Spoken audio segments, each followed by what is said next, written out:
Boa noite, meus queridos. Tudo bem? Hoje vamos dar continuidade à nossa história da semana passada. Quem de vocês lembra sobre que contamos no domingo passado? Alguém de vocês lembra? Então, hoje vamos continuar com a história de Noé. Vocês lembram que foi comentado que naquele então, só um homem no meio do povo se tornou ante os olhos de Deus como um homem obediente, que obedecia a Deus? Então, Noé. E naquele então, quando Deus pediu para Noé construir a arca, vocês lembram dessa história? Então, quando Deus pediu para ele construir a arca, ele não tinha instruções fixas, ele só dava medidas para ele, tanto por altura, comprimento, de 3 andares, mas tinha um porém, que na arca deviam entrar a espécie macho, todas as espécies, macho e fêmea, tanto os as espécies, as aves, os bichos, né? Então, aqui vemos que cada um foi entrando na arca. Então, Deus pediu para ele, entra você e tua família. Quem que era a família de Noé? A esposa e os 3 filhos e as noras. Como se chamavam os filhos? Sem, Cam e Jafé. Então, quando Deus fez isso, pediu para ele entrar, por quê? Porque ele disse para ele que naquele momento iria cair aquela chuva 40 dias e 40 noites, certo? Então, antes de tudo isso acontecer, quando o Noé começava a criar a arca, a montar a arca, naquele momento ele trabalhava, mas ele não parou de falar com as pessoas, de pregar para elas se arrependerem, para escutarem tudo que Deus falava através dele, mas eles não quiseram obedecer. Então, quando veio o dilúvio, infelizmente, todas aquelas pessoas morreram, né? Por não obedecer a Deus. Quão importante é nós obedecermos tudo que diz na palavra, certo? Porque a palavra vem de Deus, certo? Muito obrigada por vocês estarem participando e assistindo, tá bom? Deus abençoe e tenham uma ótima semana.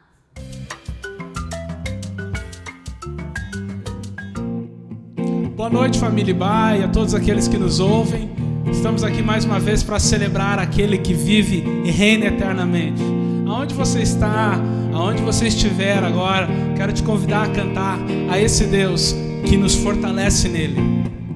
Ele é a nossa fortaleza, o eterno Deus é a nossa fortaleza. Vamos celebrar juntos conosco. Me fortaleço. Me fortaleço se espero no Senhor. Quando espero no Senhor, eu espero no Senhor. Me fortaleço. Me fortaleço se espero no Senhor. Quando espero no Senhor, eu espero. Me fortaleço, me fortaleço. Me fortaleço se espero no Senhor. Quando espero no Senhor, eu espero. Me fortaleço. Me fortaleço se espero no Senhor. Quando espero no Senhor, eu espero. Ó Deus, teu reino eterno.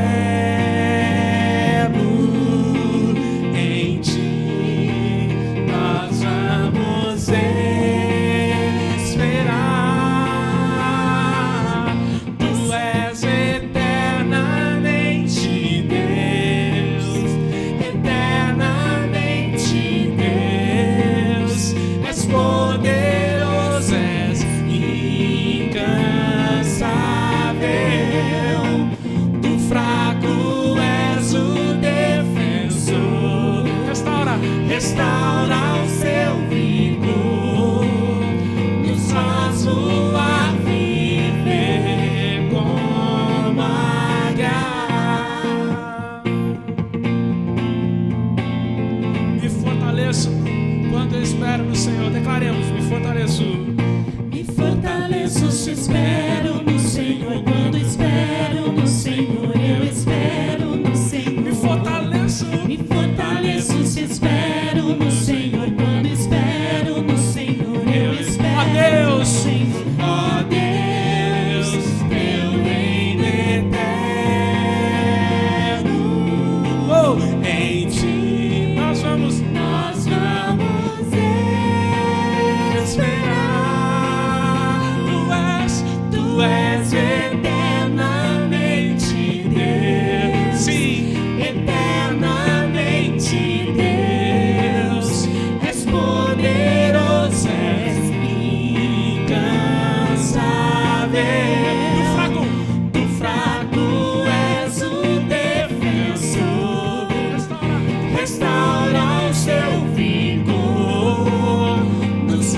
fortaleço se espero no Senhor. Quando espero no Senhor, eu espero no Senhor.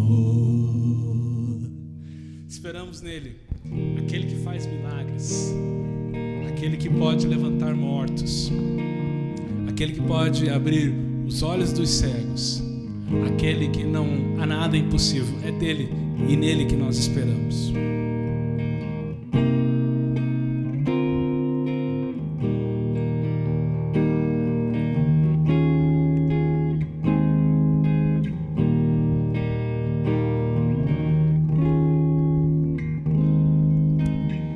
Milagres podes fazer, nada incomum pro teu poder. Tua mão agindo está, segues a me visitar e a cada Lázaro ressuscitar. Tua voz chamando-me está, sei que és poderoso. Meu Deus, faz teu querer. Tudo é possível. É possível para ti, Senhor. Tudo é possível em ti. Não perdeste uma batalha, não perdeste uma batalha. E eu sei, não perderás. Tudo é possível. Tudo é possível em ti. Não perdeste uma batalha, não perdeste uma batalha. Eu sei, não perderás.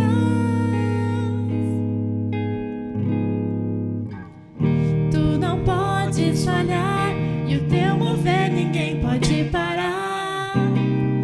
Teu vento está a soprar e vão ao chão das muralhas, assim como as de Jericó, limpando meu interior. Sei que és poderoso. Meu Deus, faz teu querer.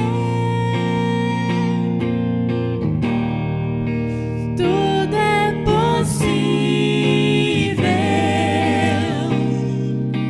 Tudo é possível em ti. Não perdeste uma batalha, não perdeste uma batalha. E eu sei, não perderás. Tudo é possível. Tudo é possível em ti. Não perdeste uma batalha, não perdeste uma batalha.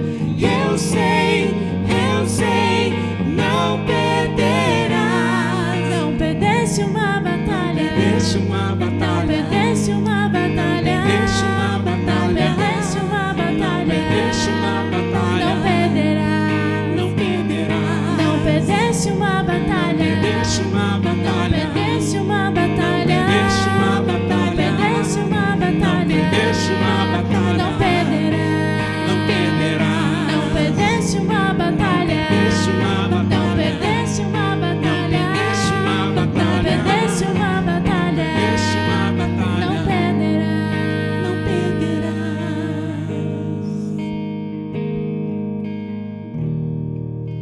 Tudo é possível. Tudo é possível em ti. Não perdeste uma batalha, não perdeste uma batalha. Eu sei, não perderás.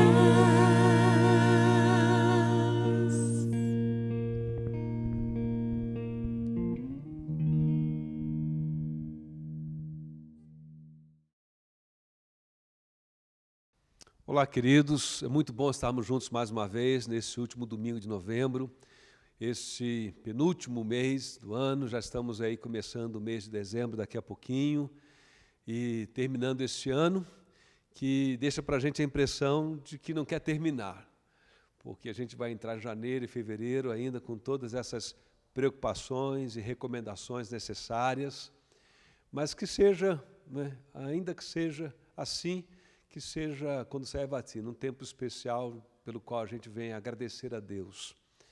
A gente não pode, né, mudar as circunstâncias, mas nós podemos, com a assistência de Deus e do Espírito do Senhor, dar uma resposta às circunstâncias que glorifiquem o nome dEle. E é por isso que nós estamos aqui, a gente insiste em estar reunidos, mesmo virtualmente, num culto como esse. A nossa expectativa com esses encontros, com todo esse trabalho de gravar, filmar, de projetar esses cultos online, é que Deus use esse momento, esse ambiente, essas ferramentas, para que o nosso coração não desfaleça, a gente não vá se esgotando na esperança e na fé, mas que, de fato, estamos chegando no final do ano, a gente possa nutrir uma expectativa de que o ano próximo, né, seja um ano mais feliz, né, um ano melhor para todos nós. Estamos compartilhando desde o domingo passado, então, um texto que está no Evangelho de João, capítulo 11, e convido você para acompanhar essa leitura ali também.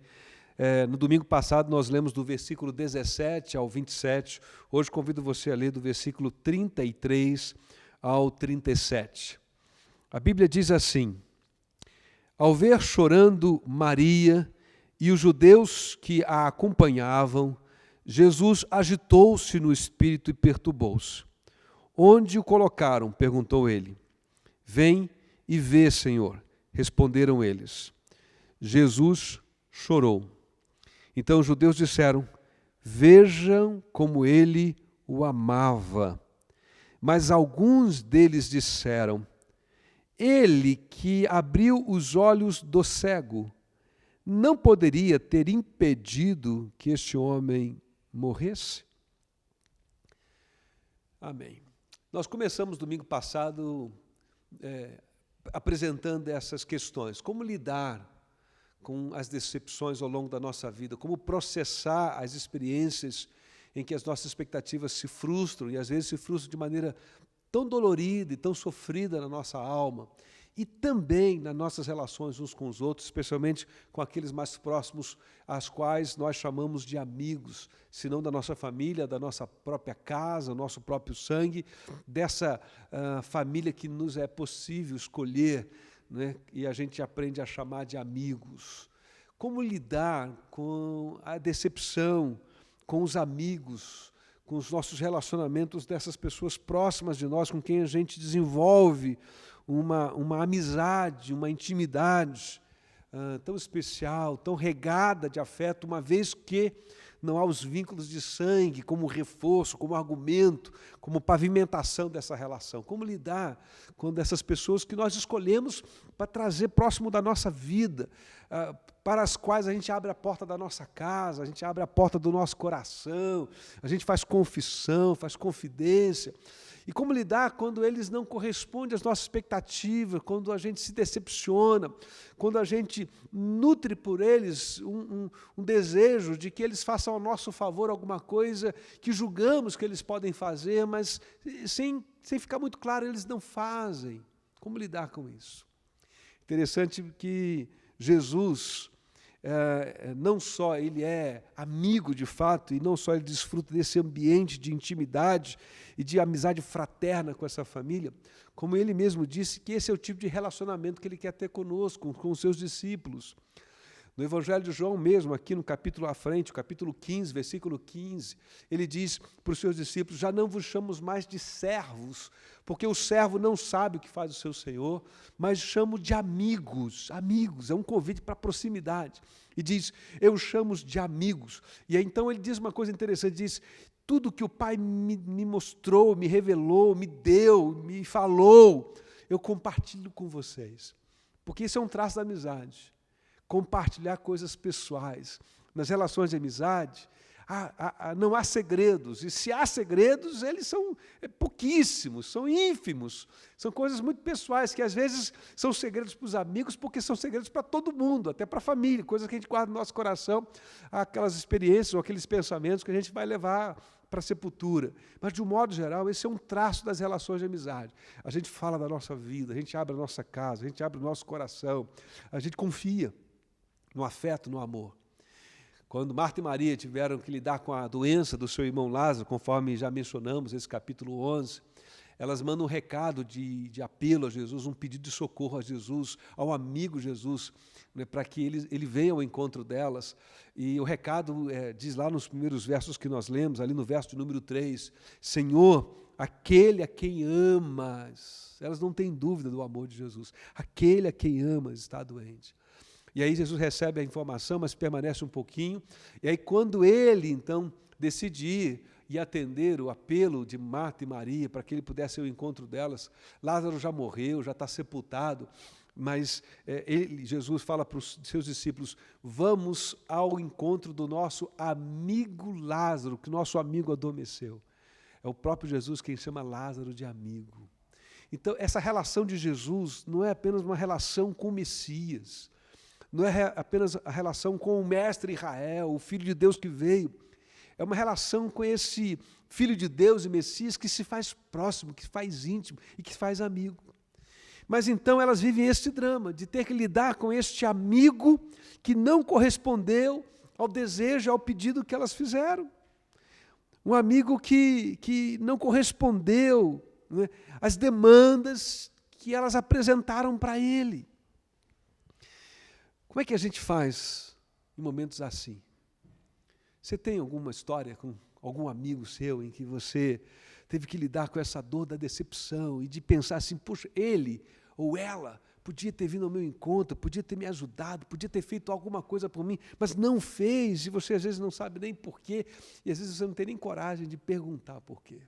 Ou tem, né? Ou como Marta e Maria diz, se você tivesse aqui, tudo teria sido diferente. Se você tivesse meu amigo, minha amiga, poxa, no dia que eu te liguei, no dia que eu conversei, no dia que eu falei, no dia que você soube, no dia que a notícia chegou do luto da nossa casa, eu esperava que você fosse me corresponder mais rápido às nossas expectativas, né? Isso me faz lembrar uma coisa muito importante sobre relações de amizade, de uma espécie de poema que é atribuído a Shakespeare, mas há dúvidas, e não é importante nesse momento para nós quem é de fato o autor das palavras, mas certamente alguns de vocês já ouviram este poema. Eu quero ler alguns trechos dele, porque fala de amizade.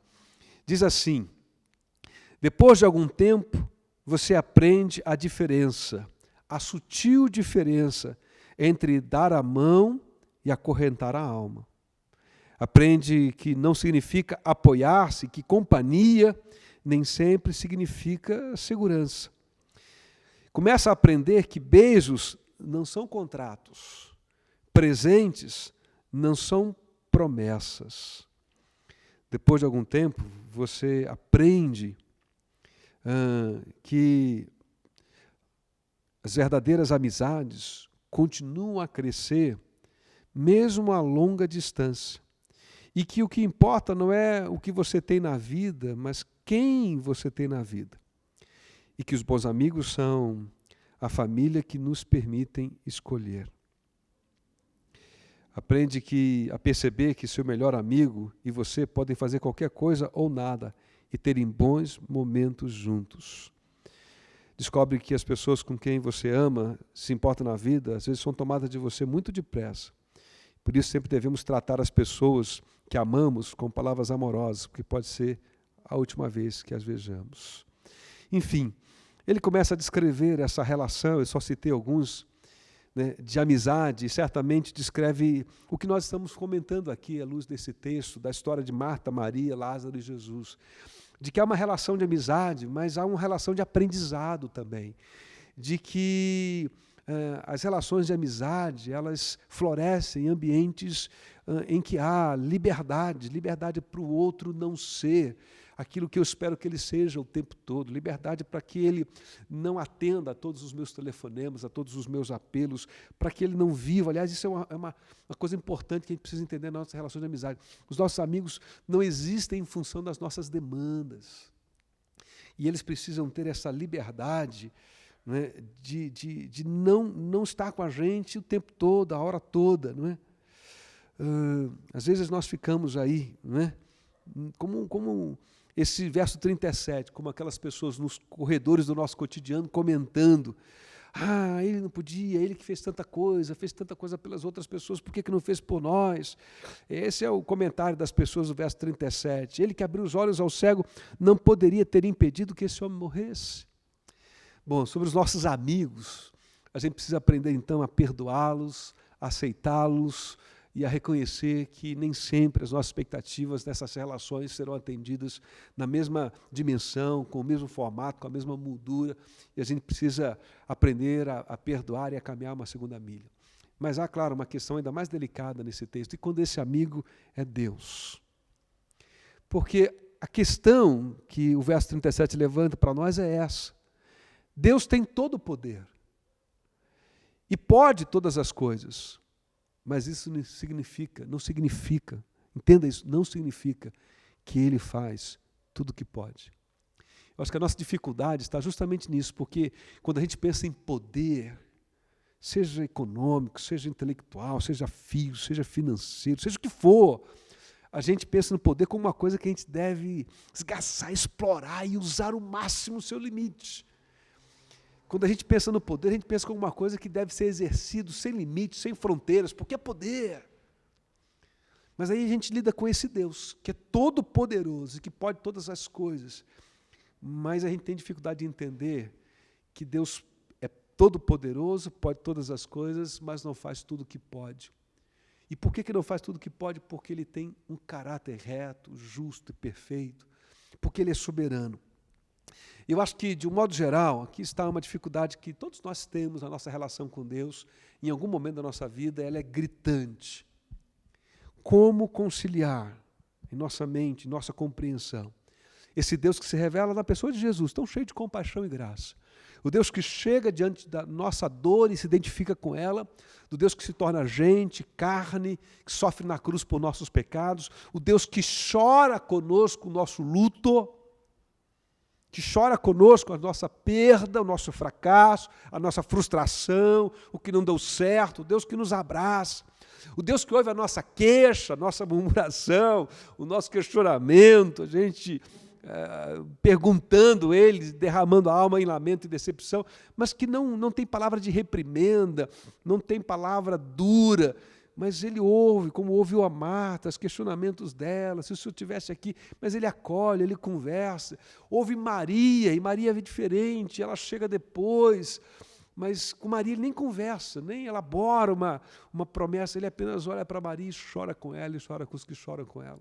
Como conciliar um Deus assim, tão cheio de graça, de amor, de amigo, um Deus amigo, com um Deus que é soberano, que faz tudo segundo os seus propósitos, que faz tudo segundo a sua própria vontade? A resposta para essa pergunta é simples, e não há nenhuma novidade nela. É pela fé. O autor de Hebreus vai, no capítulo 11, fazer inúmeras referências, homens e mulheres, que a história do Velho Testamento registra, que cultivaram uma relação de fé com Deus. E a expectativa do autor de Hebreus, lá no capítulo 11, falamos sobre esse texto algum tempo atrás aqui, é de que esses exemplos pudessem ilustrar para nós, para os seus leitores e para nós hoje aqui, né, esse exemplo de fé. Quem se aproxima de Deus precisa crer que Ele existe, diz o autor de Hebreus 11, e que é galardoador, é recompensador daquele que crê e confia nele. Mas essa relação de fé não é uma relação de troca, é uma relação de confiança, de dependência. Como conciliar um Deus que é cheio de amor, graça, um Deus que se revela como amigo, com esse Deus que é soberano, Senhor absoluto e que reina, não é? e que seu reino há de se estabelecer sobre todo esse universo. A resposta é pela fé. É confiar no seu caráter, é confiar naquilo que o Jesus e a Bíblia Sagrada revela sobre ele, é confiar que a sua lágrima, a sua dor, ilustrada na pessoa de Jesus, que chora diante do túmulo de Lázaro, e que arranca de todos que observam o choro dele, a observação sincera, veja como ele o amava, porque essa observação diz respeito a mim, a você, e não só a Lázaro. Olha, veja como Deus te ama. Pode ser que eu e você, em algum momento da nossa vida, a gente não entenda esse amor, ou como ele está sendo expressado por nós, porque as nossas expectativas não foram correspondidas. Esse voto de amizade, de fé e confiança não atendeu às demandas que nós apresentamos, mas ele é soberano. Isso significa que ele tem o melhor para nós. Como lidar com Deus assim? Pela fé, confiando que ele tem o melhor para nós e que o melhor de Deus está por vir. Lázaro é o 7º sinal que João registra. O livro o Evangelho de João está cheio de 7 declarações eu sou, 7 encontros que Jesus tem com algumas pessoas em que nenhum milagre acontece, é um diálogo de instrução, de orientação, de acolhimento, de revelação da graça de Deus, e há 7 milagres. O primeiro deles nós conhecemos, já mencionamos também o milagre da transformação de água em vinho, depois tem o milagre da cura de um alto oficial, depois tem o milagre de um aleijado, depois tem o milagre da multiplicação dos pães e peixes, do cego, da caminhada sobre as águas, e o último dos 7 está aqui na ressurreição de Lázaro. E a partir do capítulo 11 a narrativa vai sendo conduzida para mostrar que Jesus será preso, será abandonado pelos seus discípulos, traído por Judas, e vai passar o que nós aprendemos a chamar de via crucis, o caminho da cruz.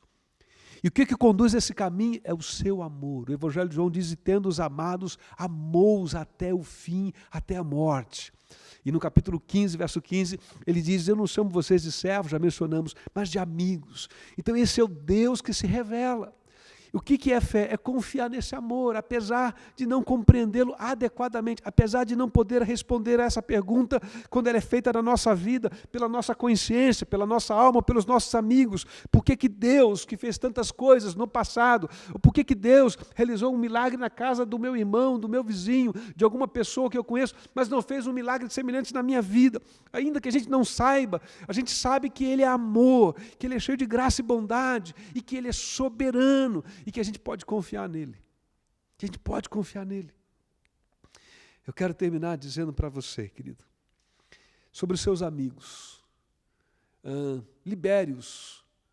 Dê a eles a possibilidade de serem humanos, de errarem, de não atenderem às suas expectativas.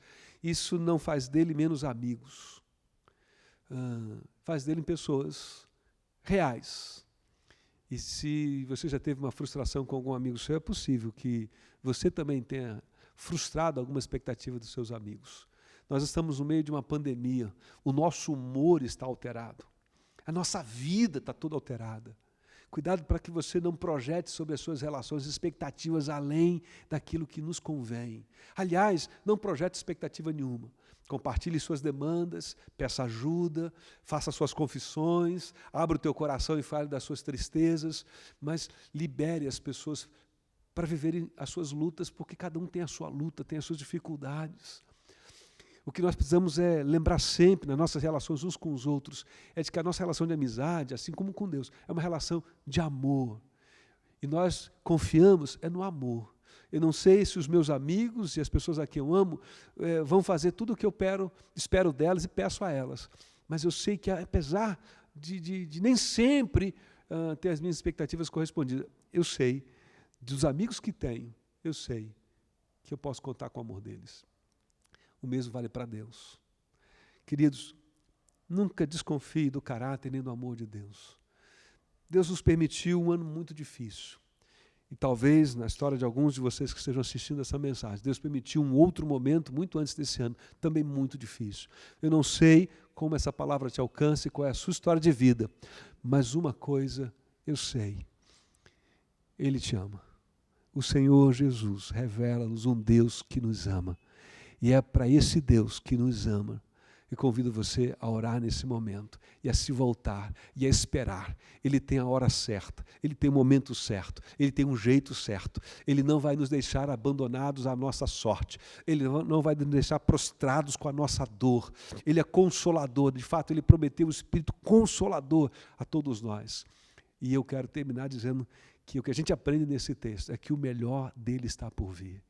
E não me refiro apenas ao melhor dele está por vir em 2021. Que 2021 seja melhor que 2020. Sem vírus e sem pandemia, com uma vacina boa.